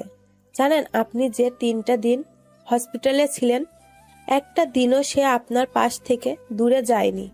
জানেন কাল যখন নামাজ পড়ে দোয়া করছে তখন পাশ থেকে সব শুনেছি। ওনার প্রতিটা চাওয়ায় আপনি ছিলেন। জানেন কাল রাতে যখন আপনার বেডে বসে বসে আপনাকে দেখছে, আমার মনে হয় পৃথিবীর সবচেয়ে সুন্দর জিনিসটা আপনার স্বামী আপনার মাঝে খুঁজে পাচ্ছে। আমি চলে যাওয়ার পর আবার 30 মিনিট পর আসি আপনাকে দেখতে, তখন দেখি আপনার স্বামী আপনার পাশে বসে বসে ঝিমোচ্ছে, বড্ড হাসি পাচ্ছিল। হঠাৎ আপনার বুকের উপর পড়ে গেল। দৃশ্যটা মনে হয় পূর্ণতা পাচ্ছিল না, কিন্তু খানিকক্ষণ পরেই আপনি আপনার বাহু ডোরে আপনার স্বামীকে আবদ্ধ করে নিলেন। দৃশ্যটা আমার দেখা সবচেয়ে সুন্দর ছিল। সত্যি আপনি বড়ই ভাগ্যবতী, এমন একজনকে পেয়েছেন যার মতো স্বামীকে পৃথিবীর সকল মেয়েই চায়। জানেন আপু, আমি লাভ ম্যারেজ করেছি, ভালোবেসে বিয়ে করেছি। আমার স্বামী সারাদিন বাসায় বসে থাকে, মাস শেষে বেতনটা নিয়ে নেয়। ভালোবাসি বলে কিছু বলতেও পারি না। যাই হোক, দোয়া করবেন আমার জন্য। নার্সের মুখে এসব শুনে কথা চিৎকার দিয়ে কান্না করতে মন চাচ্ছে, বুকের ভেতরটা ফেটে যাচ্ছে। না জেনে কত অপমানটাই না করেছে জিসানের সাথে। সকালবেলা চর মারাতে হাতের আঙুলের ছাপ বসে গিয়েছে জিসানের গালে। হাতটা কেটে ফেলতে ইচ্ছে করছে। বড় ভুল করে ফেলেছে কাজকে হীরা ভেবে, আর হীরাকে কাজ ভেবে। কথা সজীবকে নয়, জিসানকেই লাগবে। হসপিটাল থেকে বের হয়ে দৌড়ে বাসায় গিয়ে দেখে কথার বাবা বিদেশ থেকে এসেছে। জিসান রুম থেকে বের হয়ে বাবাকে জড়িয়ে ধরে কান্না করে দিয়ে বলল, আঙ্কেল, যদি কোনো সময় কষ্ট দিয়ে থাকি বা কোনো অপরাধ করে থাকি, ছেলে মনে করে ক্ষমা করে দিবেন। না বাবা, বরং তোমার প্রতি যে অবিচার করেছি সেই জন্য আমাকে ক্ষমা করে দিও। না আঙ্কেল, আপনি কেন ওসব বলছেন? আচ্ছা, এবার তাহলে আসি বলে বাসা থেকে বের হয়ে যাচ্ছে। কথা জিসানকে ডাকতে গিয়েও থেমে গেল। কি মুখে ডাকবে জিসানকে? চোখে পানি টলমল করছে। না, এই ধনীদের জেলখানায় আর নয়। বের হয়ে হসপিটালে চলে গেল। অধরার জন্য মনটা ব্যাকুল হয়ে যাচ্ছে। বাবা, ও বাবা, জিসানকে যেতে দিও না, ওকে ফিরাও না বাবা, ও চলে যাচ্ছে। কি ফিরাবো? কাকে? যাকে গরিব বলে, ছোট লোক বলে কথায় কথায় থাপ্পড় দিয়েছিস তাকে, নাকি তোর কন্ট্যাক্ট করা বরকে? কথা বল, কাঁদছিস কেন? বাবা হিসেবে কোনো বাবাই চায় না তার মেয়ে কান্না করুক, কিন্তু তুই যে অপরাধ করছিস তোর কান্না করাই উত্তম। কতটা মহতলে মানুষ অন্য একজনের ধর্ষণ সহ অবৈধ সন্তানকে স্বীকৃতি দেয় জানিস? তার জানবি কেন? জানিস গরিবদের অপমান করা? জানিস বিয়ের আগে নিজের শরীরটা পশুদের হাতে তুলে দেওয়া? সি, লজ্জা করে না এখন ফিরাতে বলতে চাওয়া? জানিস জিসান কেন তোর অপমান সহ্য করেছে? কেন টাকা চেয়েছিল এতগুলো? তার বোনকে বাঁচাতে। আরে পৃথিবীর ভাইদের কাতারে শ্রেষ্ঠ ভাইয়ের তালিকায় জিসানের নামটা স্বর্ণ অক্ষরে লেখা থাকবে পৃথিবীর ধ্বংসের আগ পর্যন্ত। একটা ভাই তার বোনকে বাঁচাতে নিজের ভালোবাসাকে নিজে বুকে কবর দিয়েছে। তোর ভাগ্য ভালো, গত 7টা মাস তুই এক ছাদের নিচে কোনো মহৎ মানুষকে পেয়েছিলি। আরে স্বামী হিসেবে যে দায়িত্বগুলো পালন করতে হয় সেসব দায়িত্ব পালন করেছে।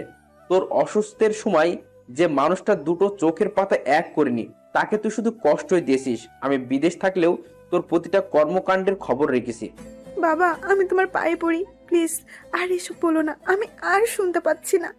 তুমি জিসানকে এনে দাও বাবা, তোমার কথা জিসান শুনবে। আমি জিসানকে ছাড়া বাঁচবো না।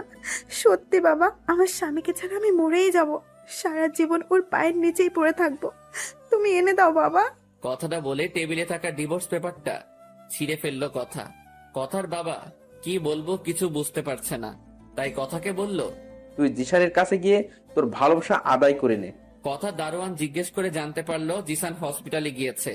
কথা গাড়ি নিয়ে হসপিটালে গিয়ে যা দেখলো তা দেখে তার পায়ের নিচের মাটি সরে যাচ্ছে। জিসান নাম বাদ দিয়ে রাজ নাম দেওয়া হয়েছে। রাজের মাথাটা অধরার বুকে, অধরা রাজের মাথায় হাত বুলিয়ে দিচ্ছে। মনে হচ্ছে তারা দুজন ভালোবাসার সাগরে হাবুডুবু খাচ্ছে। বুকের ভেতরটা চিনচিন করে উঠলো কথার। পৃথিবীটা মুহূর্তেই অন্ধকার হয়ে যাচ্ছে। কেন এত কষ্ট হচ্ছে আজ তার? সে তো চেয়েছিল রাজের কাছ থেকে মুক্তি। আজ অধরার বুকে রাজকে দেখে কেন নিঃশ্বাস বন্ধ হয়ে আসছে? চোখ দিয়ে অঝোর ধারায় বৃষ্টি পড়ছে। দরজায় মূর্তির মতো দাঁড়িয়ে অপলক দৃষ্টিতে তাকিয়ে আছে কথা। হঠাৎ অধরা রাজকে বুক থেকে সরিয়ে দিল।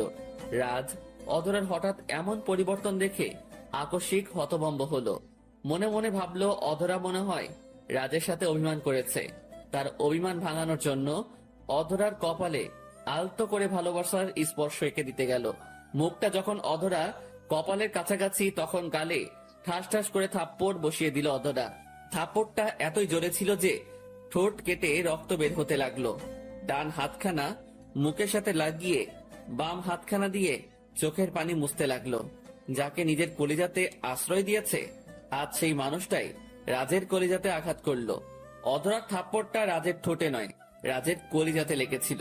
বুকের ভেতরটা হু হু করে কেঁদে উঠল। কি খুব কষ্ট হচ্ছে তাই না?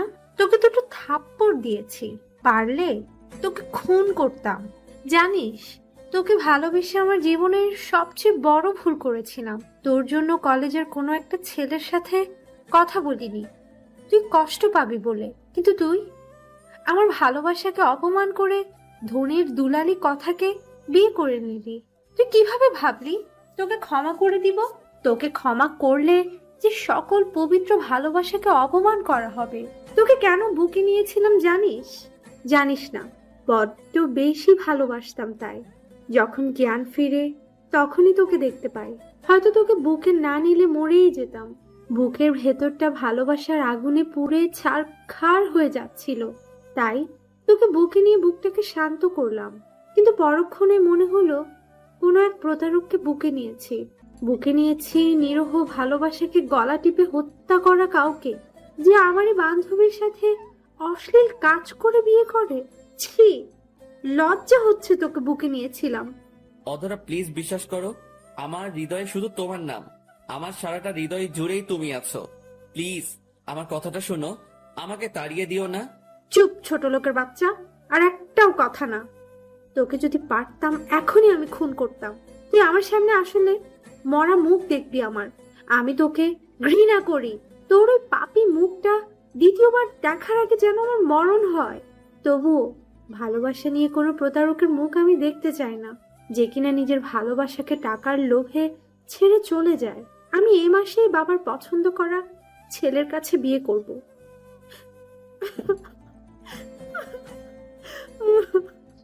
অধরার কথা শুনে চিৎকার করে কাঁদতে ইচ্ছে করছে। যাকে এতটা ভালোবাসলো সেও আজ ভুল বুঝলো।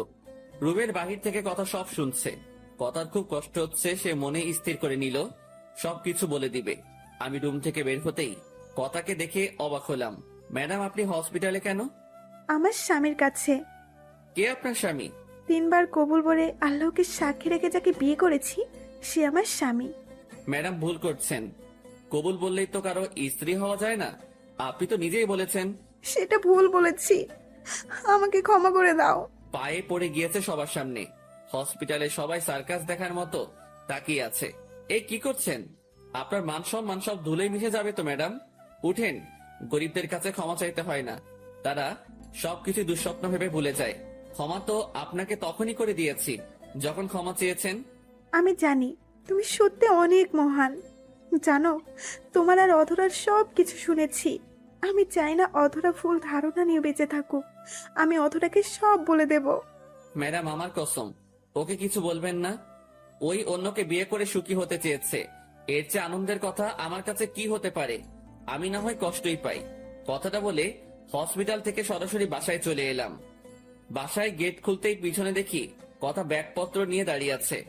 এরকম ঘটনায় আকস্মিক বিস্মিত হয়ে গেলাম। হঠাৎ আপনি ব্যাগপত্র নিয়ে গরিবের ঘরে? না, গরিবের ঘরে তো আমি আসিনি। আমি এসেছি আমার স্বামীর ঘরে, আমার স্বামীর পায়ের নিচে আমার ঠিকানা খুঁজে নিতে। ম্যাডাম, আসতে, মানুষ শুনতে পাবে যে। কেউ এসব শুনলে আপনার মান সম্মান কিছুই থাকবে না। শুনুক, তাতে কি হয়েছে? রাজ, বিশ্বাস করো, আমি তোমায় সত্যি ভালোবেসে ফেলেছি। আমাকে ক্ষমা করে দাও। তুমি যে ডিভোর্স দিয়েছো সে ডিভোর্স লেটার ছিঁড়ে ফেলেছি। আমার ডিভোর্স চাই না, আমি তোমাকে চাই। তুমি আমাকে তোমার বুকে জায়গা দাও। জানো, আমি ভালোবাসা কি বুঝতাম না, তোমার আবেশে ভালোবাসা কি বুঝতেই শিখেছি। তোমাকে ছাড়া সত্যি মরে যাব। তুমি হয় আমাকে গলা টিপে হত্যা করো, নয়তো বুকে টেনে নাও। সরি, ক্ষমা করবেন। এক বুকে দুজনকেই কখনোই জায়গা দেওয়া যায় না। আমার বুকের সম্পূর্ণ জায়গা জুড়ে অধরার বিচরণ, আর সে আমার হৃদয়টাতেই সারা জীবন থাকবে। অধরা তো তোমায় ভালোবাসে না। তাতে কি হয়েছে? আমি তো ভালোবাসি, তাতেই চলবে। রাজ, আমাকে তাড়িয়ে দিও না। আমি কোথায় যাব? তুমি যে আমার একমাত্র আশ্রয়স্থল। তোমার বাড়িটাই যে আমার বাড়ি। কি বলছেন? 7 তলা ফ্ল্যাট রেখে কেন টিন শেড আপনার বাড়ি বলছেন? আর আপনি এতদিন যেখানে ছিলেন সেখানেই থাকবেন। প্লিজ রাজ, তুমি আমাকে তাড়িয়ে দিও না। তোমাকে একটু জড়িয়ে নিতে দেবে? বুকের ভেতরটা শূন্য লাগছে ভীষণ। কথাটা বলে যখনই জড়িয়ে ধরতে আসবে ঠাস করে চট বসিয়ে দিলাম। হঠাৎ হসপিটাল থেকে ফোন আসলো। ফোনটা রিসিভ করতেই ওপাশ থেকে যা শুনলাম তা শুনে আমার দু চোখ বেয়ে জল গড়িয়ে পড়ছে। আমার বোনটা পুরোপুরি সুস্থ। এর চেয়ে খুশির সংবাদ আর কি হতে পারে? কথাকে অনুরোধ করে বললাম যে আমার বাসা থেকে যেন চলে যায়। কথা কাঁদতে কাঁদতে বের হয়ে গেল। আমি রেডি হয়ে রিত্তকে নিয়ে আসতে গেলাম। ডাক্তার কিছু নির্দেশনা দিয়ে রিত্তকে রিলিজ দিল। রিত্ত আমাকে দেখেই ভাইয়া ভাইয়া বলে জড়িয়ে নিল। বুকের ভেতরটা কেমন করে উঠল। মা মরা বোনটাই যে পৃথিবীতে বেঁচে থাকার একমাত্র অবলম্বন আমার। রিত্তকে নিয়ে বাসায় ফিরলাম। ছোটখাটো একটা চাকরিও দেখে নিয়েছি 1 সপ্তাহের মাঝে। সারাদিন ব্যস্ততার মাঝে থাকলেও রাতে খুব করে অধরার কথা মনে পড়ে, খুব কষ্ট হয়। অধরার মুখটা বারবার দু চোখে ভেসে ওঠে। যাকে এতটা ভালোবাসলাম সেই আমাকে ভুল বুঝলো। পরের দিন অফিস থেকে ফেরার পথে অধরাকে দেখতে পেলাম। শপিং মলে অন্য একটা ছেলের সাথে শপিং করছে। দেখে মনে হলো বিয়ের শপিং। অধরা বলে ডাকতে গিয়েও থেমে গেলাম। অধরা যদি আমাকে ছাড়া ভালো থাকে তাহলে থাকুক। বাম হাতের শার্টের হাতা দিয়ে চোখটা মুছে নিলাম, কিন্তু হৃদয়ের রক্তক্ষরণ কিভাবে বন্ধ করব? বাসায় এসে না খেয়ে শুয়ে পড়লাম। আমার এমন ব্যবহারে রিত্ত খানিকটা কষ্ট পেল। ওই ভাইয়া, ওঠ, খাবি না? তোর কি হয়েছে? ভাইয়া শরীরটা খারাপ করেছে? না, তুই খেয়ে নে, এমনি খেতে মন চাচ্ছে না। ভাইয়া তুই না খেলে কিন্তু আমিও খাবো না। কেন আমাকে কষ্ট দিস? জানিস না তোর কষ্টতে আমি কষ্ট পাই? হ্যাঁ কর ভাইয়া। বোনের জোড়াজুড়িতে খেয়ে নিলাম। খাওয়া শেষ করে নামাজ পড়ে শুয়ে পড়লাম। অন্যদিকে আজ রাজকে খুব সুন্দর করে সাজানো হয়েছে। রাজের বিয়ে। অনেক জল্পনা কল্পনা শেষে অদরার সাথেই। কথা সহ্য করতে পারছে না এসব। বুকটা ফেটে যাচ্ছে। কথা যে রাজকে ভালোবেসে ফেলেছে। রাজের স্মৃতিগুলো বুকে কাটা হয়ে বিততেছে। কাজী যখন কবুল পড়ায় তখন কথা দৌড়ে গিয়ে রাজের পায়ে ধরে কান্না করতে লাগে। প্লিজ আমাকে ক্ষমা করে দাও। তুমি আমাকে ছেড়ে যেও না। তুমি না আমার স্বামী। আল্লাহ তাআলা পবিত্র কালেমাকে সাক্ষী রেখে বিয়ে করেছিলাম আমরা। তুমি তোমার পায়ের নিচে আমাকে একটু জায়গা দাও, নয়তো আমাকে গলা টিপে মেরে ফেলো। কি করব? আমি তোমাকে ছাড়া যে বাঁচবো না। আমাকে তোমার ভালোবাসা ভিক্ষা দাও। বিয়ে বাড়ির সবাই কথার এমন ব্যবহারে অবাক হয়ে যায়, কিন্তু রাজ কথাকে চলে যেতে বলল। কথার চোখের সামনে রাজ আর অধরার বিয়েটা হয়ে গেল। কথার দম বন্ধ হয়ে আসছে। হঠাৎ কিসের শব্দে কথার ঘুম ভেঙে যায়। কথা রাজ বলে একটা চিৎকার দেয়। বিছানা থেকে উঠে গ্লাসে থাকা পানি দিয়ে গলাটা ভিজিয়ে নেয়। খুব কষ্ট হচ্ছে। রাজকে ছাড়া সে বাঁচতে পারবে না। বিছানা থেকে রাজের ছবিটা তুলে বুকে নিয়ে আবারও কাঁদতে লাগলো। ঘড়ির দিকে তাকিয়ে দেখে রাত 2টা বাজে। এই সময় নাকি আল্লাহ তাআলা বান্দার ফরিয়াদ কবুল করেন। কথা বিছানা থেকে উঠে সুন্দর করে ওযু করে নিল। ওযু করে তাহাজ্জুদের নামাজের পর 2 রাকাত সালাতুল হাজত পড়ে মহান আল্লাহ তাআলার দরবারে দুখানা হাত তুলে বলতে লাগলো, হে পরম করুণাময়, সারা জাহানের মালিক, আমি নিশিরাতের প্রতীক হয়ে তোমারই দরবারে দুখানা হাত তুলেছি। কোনো দিন কোনো কিছু চাইনি, আজ চাইব তোমার কাছে। তোমার কাছে কেউ কোনো দিন খালি হাতে ফেরে না। ও আল্লাহ, ছোটবেলায় মাকে তোমার কাছে নিয়েছিলে, তোমাকে বলিনি কেন মাকে নিয়ে নিলে? কোনো অভিযোগ করিনি তোমার কাছে। ও আল্লাহ, আজ ফকির হয়ে তোমার দরবারে আমি আমার স্বামীকে ভিক্ষা চাই। আমার স্বামীকে আমার বুকে ফিরিয়ে দাও। হে রহিম রহমান, জানি না কোন নামে ডাকলে তুমি সাড়া দেবে আমার ডাকে। আল্লাহ, একটি মায়ের নিকট তার সন্তান যদি কান্না করে দেয়, মা দিশাহারা পাগল হয়ে যায়। আর তুমি তো দুনিয়ার মায়ের চেয়ে বান্দাকে লক্ষ কোটি গুণ বেশি ভালোবাসো। আমার চোখের পানি তোমার রহমতের দরিয়ার টান মারে না? আমার মাঝরাতের কান্না কি তুমি শুনতে পাও না আল্লাহ? একজন মা ছাড়া মেয়ের আর্তনাদ কি তুমি বুঝতে পারো না? হে পরওয়ারদিগার, আমার স্বামীকে কবুল করে নাও আমার জন্য। নিশ্চয়ই তুমি আমার দোয়া কবুল করেছো। আমিন। কথা মোনাজাত শেষ করে যায় নামাজে ঘুমিয়ে পড়ে। পরের দিন সকাল সকাল আমি ঘুম থেকে উঠে দরজা খুলতেই দেখি কথা দাঁড়িয়ে আছে। আরে ম্যাম, ছোট লোকের বাড়িতে কোনো কারণ ছাড়াই আমার কথাগুলো শুনে কথা ফুপিয়ে কাঁদছে। আমি সব সহ্য করতে পারি, তবে কারো কান্না সহ্য করতে পারি না। কি হলো ম্যাম, আমার কথায় কষ্ট পেলে ক্ষমা করবেন। কথাটা বলে যখনই পেছন থেকে ফিরতে যাব তখনই পায়ে কারো স্পর্শ টের পেলাম। নিচের দিকে চেয়ে দেখি কথা পা দুটি ঝাপটে ধরেছে। ম্যাডাম, কি করছেন আপনি? প্লিজ এমন করবেন না, আপনি চলে যান। আমি আমার স্বামীর পায়ের নিচে থাকতে এসেছি, আমি তো যেতে আসিনি। আমাকে তোমার বাড়ির দাসী করে রেখে দাও, একবেলা খাবার দিও, তবুও আমাকে চলে যেতে বলো না। আমি না তোমাকে সত্যি অনেক বেশি ভালোবাসি। আমার তো মা নেই, তাই ভালোবাসা কি বুঝিনি। তুমি আমাকে ছেড়ে যেও না। জানো, কাল রাতে যখন স্বপ্ন দেখেছি তোমার বিয়ে হয়ে যাচ্ছে, তখন মনে হচ্ছিল কলিজাটা কেউ ছিঁড়ে নিয়ে যাচ্ছে। আমি কখনো নামাজ পড়তাম না, এখন নামাজ পড়ে আল্লাহর কাছে তোমাকেই চাই। তুমি যে আমার জীবন, আমাকে একটু তোমার বুকে নিবে। খুব কষ্ট হচ্ছে আমার, নিঃশ্বাসগুলো বন্ধ হয়ে যাচ্ছে। কথার মুখে এমন কথা শুনে নিজেরই খুব কষ্ট হচ্ছে। কথা তো আমার স্ত্রী, আল্লাহ তাআলার পবিত্র কালামকে সাক্ষী রেখে তাকে বিয়ে করেছি। না, আর কষ্ট দেওয়া ঠিক হবে না। কথার চোখের পানিতে পা দুটি ভিজে যাচ্ছে। আর থাকতে পারলাম না, কথাকে টান দিয়ে বুকে জড়িয়ে নিলাম। এই প্রথম কথার স্পর্শ পেলাম। শরীরটা কেমন যেন কেঁপে উঠল। কথা শক্ত করে জড়িয়ে ধরে আছে আমায়। কথার চোখের পানিতে আমার শার্টটা ভিজে যাচ্ছে। কথাকে ছাড়িয়ে এই প্রথম কথার কপালে আলতো করে ভালোবাসার স্পর্শ এঁকে দিলাম। পিছন থেকে রিত্য বলে উঠল, এই বিয়ে আমি মানি না। আমাকে না জানিয়ে সব করে ফেলেছ তোমরা। পরে রিত্তকে সব খুলে বললাম। হঠাৎ কথাদের বাসা থেকে ফোন আসলো। আঙ্কেল নাকি স্ট্রোক করেছে। ফোনটা রেখে কথাকে নিয়ে গাড়িতে উঠে পড়লাম। কথা দ্রুত গাড়ি চালিয়ে যাচ্ছে, কিন্তু গাড়ি হাইওয়েতে উঠেই ব্রেক ফেল করলো। কোনো উপায় না পেয়ে কথা গাড়ি নিয়ে ট্রাকের সাথে ধাক্কা লাগিয়ে দিল। তারপর আর কিছু মনে নেই। চোখ খুলতে দেখি হাসপাতালে বেডে শুয়ে আছি, সারা শরীর ব্যান্ডেজ করা, হাত পা ঠিক মতো নাড়াতে পারছি না। রিত্তকে পাশে আসতেই বললাম, কথা কেমন আছে? রিত্ত কাঁদছে, কোনো কথা বলছে না। এই রিত্ত বল, কোথায় কি হয়েছে? ডাক্তার, এই ডাক্তার, কোথায় আপনারা? বলেন কথা কি হয়েছে, আমি কথাকে দেখব। ভাইয়া প্লিজ কান্না করো না, ভাবির কিছুই হবে না, ডাক্তার সব মিথ্যা বলছে। রিত্ত আমাকে কথার কাছে নিয়ে যা।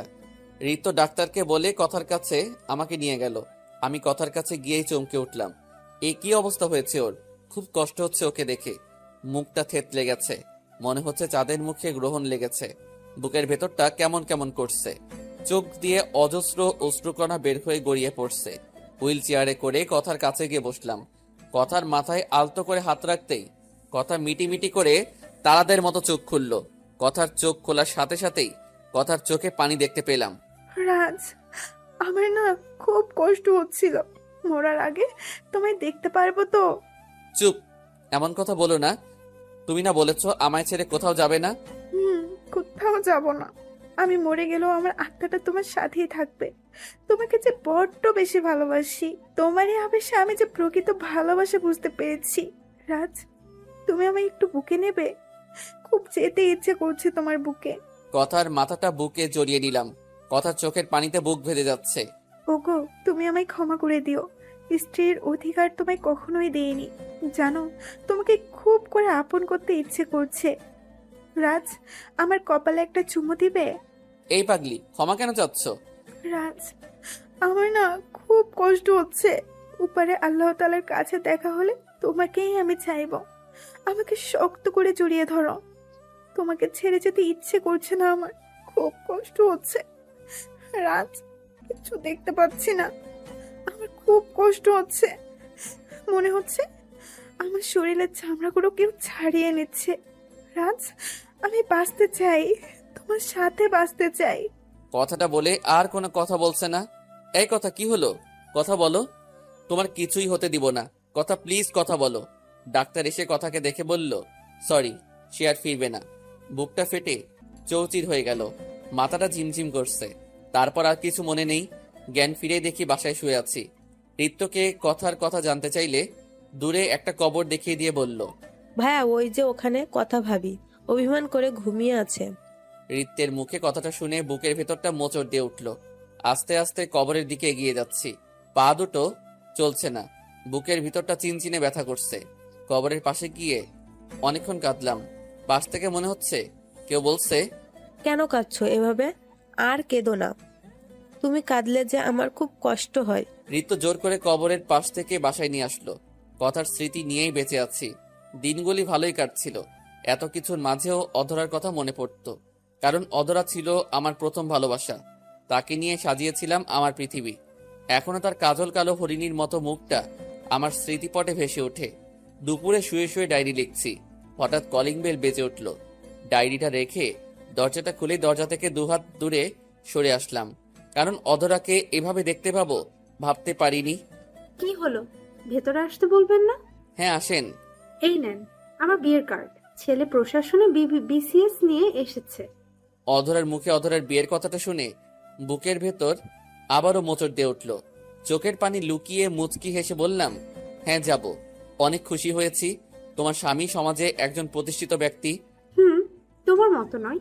মা বাবা ছাড়া আমার ভুল ছিল তোমার মতো একটা থার্ড ক্লাস ছেলেকে ভালোবাসা। অধরা দাঁতে দাঁত চেপে কথাগুলো বলল, কেননা অধরাও যে রাজকে ভালোবাসে। তবে যে ছেলে তার পবিত্র ভালোবাসাকে উপেক্ষা করে টাকার লোভে অন্য মেয়েকে বিয়ে করে, সে আর যাই করুক তাকে ভালোবাসতে পারে না। অধরা জানে সে আর এখানে থাকতে পারবে না, তারা হুড়ো করে চলে গেল। এদিকে অধরার কথাগুলো কলিজায় এসে বিঁধল। চোখের পানি মুছতে মুছতে রুমে এসে পড়লাম। রুমে এসে দেখি ডায়েরিটা টেবিলে নেই। অনেক খুঁজেও পেলাম না। ঋত্যকে বললে ঋত্য আরো ডাক দেখিয়ে বলল, তোমার পার্সোনাল জিনিস আমি কেন নিব? ঋত্য আমার অন্তরালে ডায়েরিটা নিয়ে ডায়েরির মাঝে সমস্ত লেখা পড়ে কেটে ফেললো। ভাইয়া আমাকে এত ভালোবাসে, আমার জন্য ভাইয়া নিজের ভালোবাসাকে কুরবানি দেয়। ঋত্য আর দেরি না করে পরের দিনই অধরাদের বাড়িতে যায়। আজ অধরা খুব সুন্দর করে সেজেছে। সবাই অধরার মুখে হলুদ লাগাচ্ছে। হলুদ অনুষ্ঠান শেষে ঋত্য অধরাকে বলল, আপু আপনার সাথে আমার কিছু কথা আছে। অধরা ঋত্যকে তার রুমে নিয়ে বলল, কি বলবে বলো। আপু তুমি প্লিজ এই বিয়ে করো না। কেন এই বিয়ে করব না? আপু তুমি এই বিয়ে করলে আমার ভাইয়া বাঁচবে না। মানে কি বলছো? ভাই কেন মরবে? যে কিনা তার ভালোবাসার মানুষকে ভুলে অন্য মেয়ের সাথে শারীরিক সম্পর্ক করে বিয়ে করে। আপনি আর একটা বাজে কথাও বলবেন না আমার ভাইয়ার সম্পর্কে। করে ঋত্যের গালে চর বসিয়ে দিল অধরা। এখন তুমি আমার বাসা থেকে বেরিয়ে যাবে। চরিত্রহীন ভাই নিয়ে বড় বড় কথা বলতে আসছো? লজ্জা করে না? ছোট লোক সব সময় ছোটই থাকে। মা বাবা পরিচয়হীন ছেলে যে কেমন ভালো হয় তা জানাই আছে। চুপ করেন মিস অধরা, আর একটি কথাও নয়। এই আপনার ভালোবাসা? এটাই আপনার বিশ্বাস? ছি, লজ্জা করে না ভালোবাসার মানুষকে চরিত্রহীন বলতে?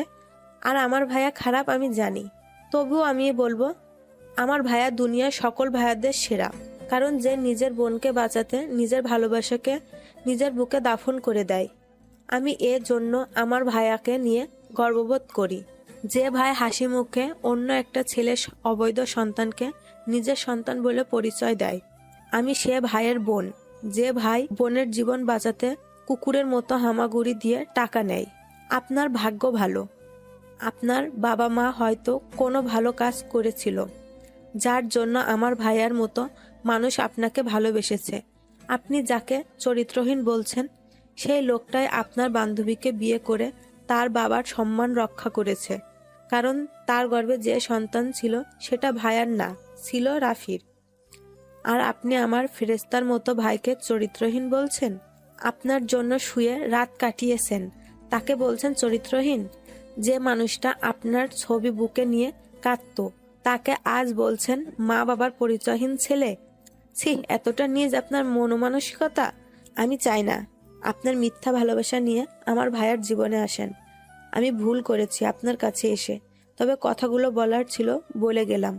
ঋত্য চলে গেলে অধরা ফ্লোরে বসে পড়ে। তার বুক ফেটে কান্না আসছে। তার ভালোবাসার মানুষকে এতটা কষ্ট কিভাবে দিল। কাঁদতে কাঁদতে কখন যে সকাল হয়ে গেল খেয়ালই করিনি। আজকে অধরার বিয়ে। বিয়ে বাড়ি সুন্দর করে সাজানো হয়েছে। বিয়ের পিঁড়িতে বসে আছে। কিছুক্ষণ পর বর আসলো। কাজী যখন কবুল বলতে বলে, তখনই অধরা দৌড়ে গিয়ে তার বাবার পায়ে ধরে বলে, বাবা, আমি রাজকে ছাড়া বাঁচবো না। অধরার এমন আচরণে বিয়েবাড়ির সবাই বিস্মিত হয়ে যায়। অধরা বিয়ে করতে আসা ছেলেটাকে সব খুলে বলে। বিয়েবাড়ির সবাই তাদের ভালোবাসার কথা শুনে চোখের অশ্রু ছেড়ে দেয়। অধরার বাবা নিজে গিয়ে অধরাকে আমার বাসার সামনে দিয়ে আসে। রাত 9টা, বিছানায় শুয়ে কাঁদছি। হঠাৎ কারো কলিং বেলের শব্দে দরজাটা খুলে দিলাম। দরজাটা খুলতেই দেখি অধরা পায়ে এসে পড়ছে। শত কষ্ট বুকে চেপেও বললাম, কাজটা ঠিক করনি। এছাড়া আমি তোমাকে ভালোবাসি না, বের হয়ে যাও। আর যদি কখনো তুমি আমার মুখ দেখো তাহলে আমার মরা মুখ দেখবে। কথাটা বলে ঘরের দরজা লাগিয়ে দিলাম। তুমিও শুনে নাও, আমি বিয়ের আসর থেকে উঠে এসেছি। এখান থেকে যদি যায় আমার লাশ যাবে। আমি তোমার মরা মুখ কখনো দেখতে পারবো না, তাই তোমাকে আর কোনো দিনই দেখবো না। বাহিরে চিল্লাই কথাগুলো বলল। রাত 11টা, জানালা খুলে দেখলাম এখনো বাহিরে দাঁড়িয়ে আছে। আমার আর ঘরে ঘুম আসছে না। বেলকনিতে দাঁড়িয়ে আছি। এদিকে আকাশ ঘন কালো অন্ধকার করে বৃষ্টি নামলো। বৈশাখ মাস, বৃষ্টির সাথে ঝড় হচ্ছে। মনে মনে ভাবলাম, যাক বাবা, ঝড় তুফান এসে ভালোই হয়েছে। অধরা বাড়িতে ফিরে যাবে। জানালাটা ঝড়ো বাতাসে খুলে গেল। জানালা লাগাতে গিয়ে দেখি অধরা মাটিতে পড়ে আছে। বুকের ভেতরটা ছ্যাদ করে উঠল। দরজাটা খুলে এক দৌড়ে অধরাকে বুকে টেনে নিলাম। অধরা তার চোখ বেঁধে রেখেছে। এই, এমন পাগলামি করছো কেন? কি করব, ভালোবাসি যে তোমায়। চোখ বেঁধে রেখেছে কেন? তুমি না বলেছো তোমাকে দেখলে তোমার মরা মুখ দেখা হবে, তাই চোখ বেঁধে রেখেছি। চোখ খুলো আর আমাকে বুকে নাও। অধরা আমায় শক্ত করে জড়িয়ে ধরল। বুকটা কারো উষ্ণ আলিঙ্গনে শীতল হয়ে উঠল।